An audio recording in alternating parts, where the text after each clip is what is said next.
Hey everybody, I am ready to knock the dust off of the wood chipper and get some more covering onto the soil in the garden.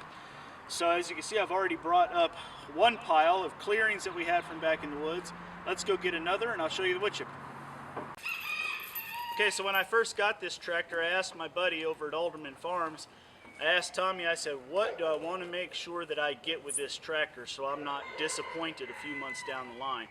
And one thing he said is with the land that you've got and the wood chipping I know that you're going to do, you need to get a boom. So that's what this implement is. This is a boom, and it extends out a hitch, if you will, all the way back to here, and then allows you to lift things. So in our case, we're going to lift a bundle of saplings that have been pushed over during some of the clearing that we're doing out on the property. I'm going to chain them up, and then we'll have Brandon start the tractor and lift them up. So here we go. Okay, with the boom attached, Brandon, go ahead and start the tractor and lift boom.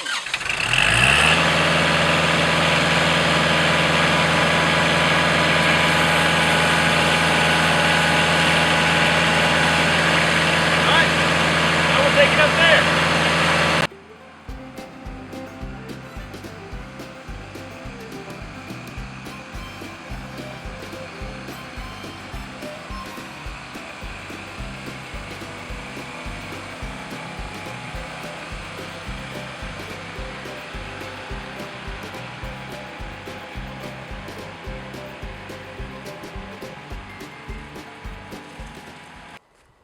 So about a year ago, you saw me do a video on this machine when we first got it. It was a terrible blustery day and it sounded terrible.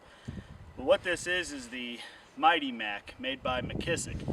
It's the P12 if you're specifically interested, and the only regret I have about this machine is about 8 months later we bought the tractor. And if I had waited, I probably would have upgraded to the PTO driven model. This is a great machine, but I could have got about another inch of cutting diameter out of the machine that could hook to the PTO, which might not sound much to you, but with the amount of woods that we have, that would have given me a lot more of our property that I could fit through here. Great machine no matter what, especially if you have a small yard and you're just doing annual trimming, so I just had to recommend it to you. Now let me show you a little bit about what it can do.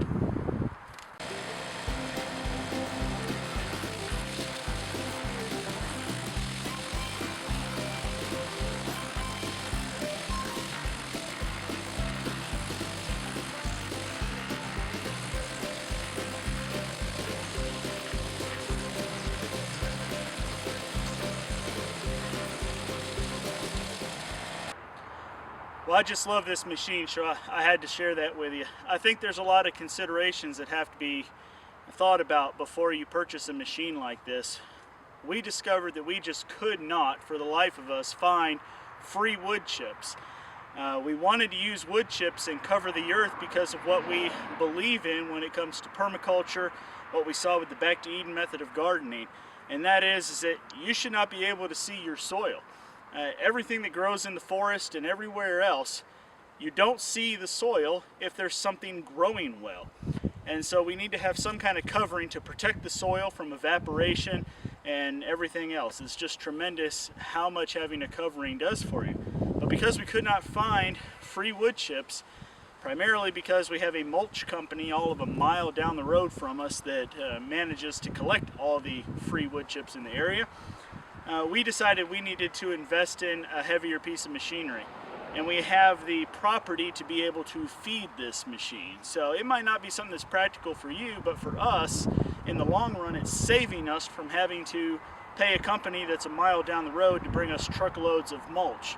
So it's a great investment if the situation is there for you. Next time that we come back, I'll show you how much of this we're going to apply to the garden in different areas. There's going to be different amounts, and I'll explain to you why. So I'll look forward to seeing you then, and as always, thank you all for watching.